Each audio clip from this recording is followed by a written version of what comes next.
رات کی تاریکی میں گاؤں کے باہر سنسان پہاڑوں کے دامن میں ایک سیاہ سایہ لرزتا تھا۔ یہ سایہ کسی انسان کا نہیں تھا بلکہ کسی اور مخلوق کا۔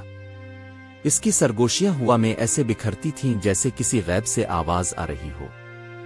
گاؤں کے لوگ اس جگہ کو جنات کی وادی کہتے تھے اور وہاں جانا سخت منع تھا۔ عائشہ جو خوبصورت اور تجسس بھری طبیعت کی مالک تھی، ہمیشہ اس وادی کے بارے میں سوچتی رہتی۔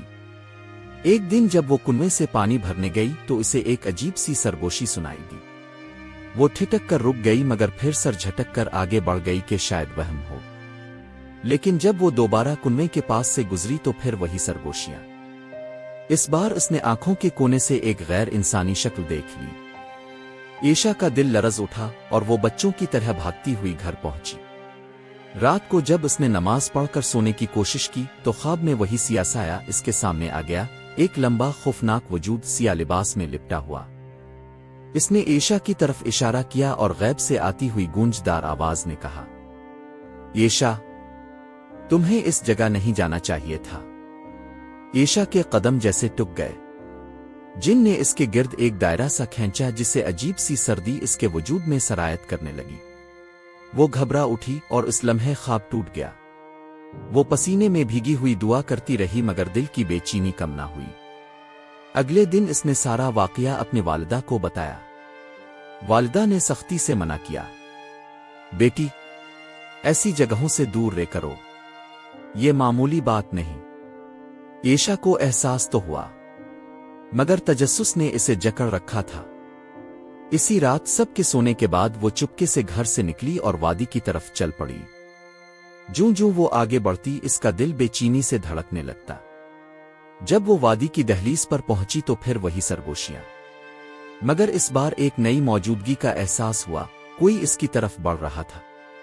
اچانک عائشہ نے محسوس کیا کہ اس کی روح جیسے جسم سے نکل کر کسی اور عالم میں داخل ہو گئی۔ وہ اندھیری بیا بوگیا زمین پر چل رہی تھی، ہر طرف سیاہی تھی۔ پھر ایک دروازہ نمودار ہوا، ایک پرانا بھاری سیاہ دروازہ۔ اس کے کھلنے کی گونج فضا میں پھیل گئی۔ دروازہ کھلتے ہی وہ کسی اور جہان میں داخل ہو گئی، ایک عجیب مگر پر نور جگہ۔ نہ روشنی تھی نہ مکمل اندھیرا، نہ خوشبو تھی نہ خاموشی، جیسے سب کچھ ایک سرگوشی میں بدل گیا ہو۔ پھر اسے دور سے ایک نور کا دائرہ نظر آیا جو اس کی طرف بڑھ رہا تھا۔ اسی نور کے بیچ سے ایک ناورانی چہرے والا بزرگ نمودار ہوا۔ ان کی آنکھوں میں ایسا سکون تھا کہ عائشہ کے جسم کا لرزنا بند ہو گیا۔ بزرگ نے کہا، عائشہ، تمہیں جو دکھایا گیا وہ محض خوف نہیں، ایک آزمائش تھی۔ ہر انسان کے نصیب میں دو راستے ہوتے ہیں، ایک اندھیرا اور ایک نور۔ تم نور کے راستے پر چلنے والوں میں سے ہو مگر تمہارا تجسس تمہیں خطرے میں ڈال سکتا ہے۔ عائشہ نے لرزتی آواز میں پوچھا، کیا وہ جن مجھے نقصان پہنچانا چاہتا ہے؟ بزرگ نے شفقت سے دیکھا، نہیں، وہ جن تمہاری آزمائش کا سبب تھا، مگر تم خائف ہو کر اس کے قریب چلی گئی۔ یاد رکھو، خوف انسان کو اندھیرے کی طرف لے جاتا ہے اور ایمان اسے روشنی کی طرف لوٹتا ہے۔ پھر بزرگ نے اپنے ہاتھ اٹھائے اور نور کا دائرہ عائشہ کے گرد پھیلنے لگا۔ عائشہ، تمہیں واپس جانا ہوگا، مگر اب تمہارا دل کمزور نہیں رہے گا۔ جب کبھی خوف تمہیں پکڑے یہ دعا پڑھ لینا، حسبنی اللہ علیہ آلائے آلے وا ایاب، یہ تمہاری حفاظت کرے گی۔ نور کا دائرہ تیز ہوا، عائشہ کی آنکھیں بند ہو گئیں، اور جب وہ دوبارہ آنکھ کھولتی ہے تو خود کو اپنے بستر پر پاتی ہے۔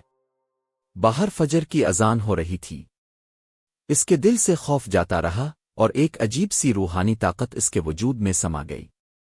عائشہ نے سجدے میں گر کر کہا، اے میرے رب، تو نے مجھے نور دکھایا، میں تجھے کبھی نہیں چھوڑوں گی۔ اس دن کے بعد عائشہ کبھی اس وادی کی طرف نہ گئی، اور گاؤں کے لوگ کہتے ہیں کہ اس رات کے بعد وادی سے سرگوشیوں کی آواز ہمیشہ کے لیے خاموش ہو گئی۔ اس آزمائش نے عائشہ کو خوف سے نہیں بلکہ نور سے بھر دیا تھا۔